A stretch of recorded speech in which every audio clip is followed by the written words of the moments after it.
फसल का उचित दाम दो। आज हमारा जो यहाँ पर्पज़ है, आ जाओ भाई, आज हमारा यहाँ जो पर्पज़ है ये हमारे लाल बहादुर शास्त्री जी और गांधी जी की जो जयंती है उसके उपलक्ष्य में, और जो किसानों के साथ जो अत्याचार हुआ है और जो ये अध्यादेश लाए हैं इनके बारे में, और जो हाथरस में एक दलित की बेटी के साथ जो इस तरह का कांड हुआ है जिसकी कोई सुनवाई नहीं और 8 दिन के बाद FIR दर्ज हुई है, उसके उपलक्ष्य में इकट्ठे हुए थे यहाँ पे। जो अध्यादेश है अभी तक लोगों को जागरूक नहीं किया गया कि ये जो अध्यादेश हैं ये इनका मेन इफ़ेक्ट क्या है।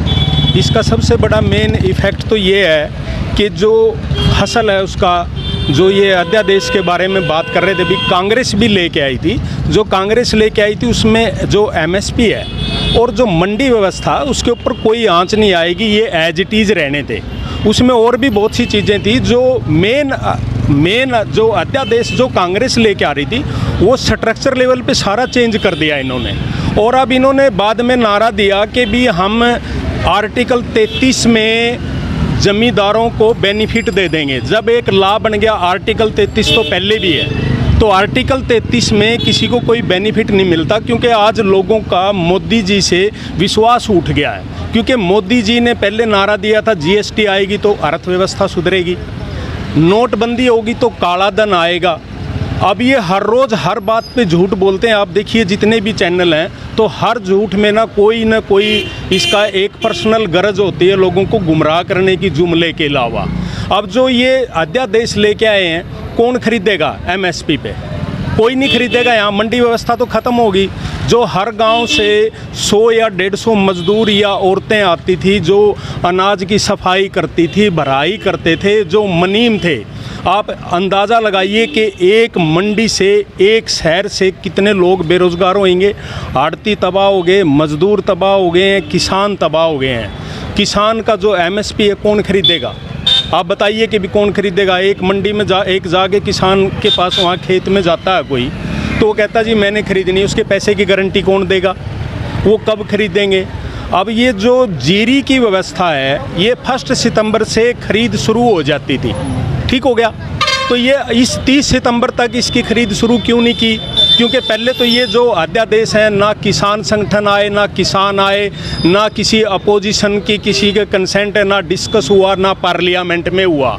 एक कंडीशन जो इन्होंने थोप दी है किसानों के ऊपर, मजदूर के ऊपर, आड़ते, जो एक हमारा बुनियादी ढांचा था वो ख़त्म कर दिया उन्होंने। और उसके बाद ये जो बिल लेके आए इसको पास करवा दिया, और उसके बाद कहते हैं कि भी हमने तो इनको आर्टिकल 33 में इनको बेनिफिट दे देना है। यदि किसान प्रोटेस्ट करते हैं तो उन पर लाठीचार्ज होती है। क्या एक CM को शोभा देता है ये कहना कि हमने किसानों पे कोई लाठी नहीं मारी, जबकि प्रत्यक्ष को प्रमाण की ज़रूरत नहीं है, वहाँ चले हुए हैं। उसके बाद विज जी कहते हैं कि जी किसानों के ऊपर जो लाठी चलाई गई है वो सेल्फ डिफेंस में चलाई गई है। क्या इन सिरफिरे गृह मंत्री को ये नहीं पता कि सेल्फ डिफेंस क्या होती है? सेल्फ डिफेंस होती है जब कोई आदमी किसी को मारने के लिए आ रहा और अपने बचाव में उसके ऊपर अटैक करते हो। और यदि एक किसान शांति से अपना धरना कर रहा है और उसके ऊपर आप लाठी चलाते हो और फिर कहते हो कि सेल्फ डिफेंस में हुआ, और फिर उन्हीं के खिलाफ आप पर्चे दर्ज करते हो। यदि आप ये कहते हो कि कोविड में इन्होंने उल्लंघन किया कोविड में, तो तुम्हें क्या अर्जेंसी थी इस कोविड में अध्यादेश लाने की? तो इसलिए आप शुरू से ही देखिए कि सिर्फ ये देश का जो अध्यादेश ला के भी इस मंडी व्यवस्था को ख़त्म करना और किसानों का जो राइट था वो भी एक निजीकरण करना, एक किस्म का ये एक भारतीय जनता पार्टी की पॉलिसी रही है। 77 में एक नारा आया था कि जो भारतीय जनता पार्टी वो सरमाएदारों की पार्टी है, और उस टाइम भी लोगों ने गलती की थी इनको वोट देने की, लेकिन फिर ये बन गए थे। और 77 के बाद अब 2014 में दोबारा पावर में आए, वही गलती फिर करी कि भी आज साबित कर दिया कि भी ये सरमाएदारों की पार्टी है। अब कांग्रेस ने एक से एक प्राइम मिनिस्टर और एक से एक पढ़े लिखे व्यक्ति ऐसे हुए हैं। आप देखिए लाल बहादुर शास्त्री जी को, उन्होंने सिर्फ एक धोती में अपना जीवन व्यतीत कर दिया। उसके परिवार वालों को कभी ये नहीं पता लगा कि ये रेलवे मिनिस्टर है। तो क्या ये सादगी और पढ़े लिखे जिसने नारा दिया था जय जवान जय किसान, क्या आज वही सिचुएशन नहीं आ गई जय जवान और जय किसान की?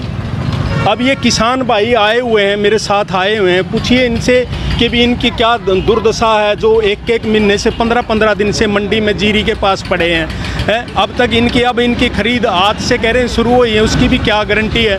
लोग किस पे विश्वास करें? तो आपने भाई राय जानी, आप इसका बारे में क्या सोचो हो नीचे कमेंट बॉक्स में लिख दियो और वीडियो ने शेयर कर दियो। मिला है नेक्स्ट वीडियो में, तब तक के लिए सारे भाई है ना, जय हिंद, वंदे मातरम।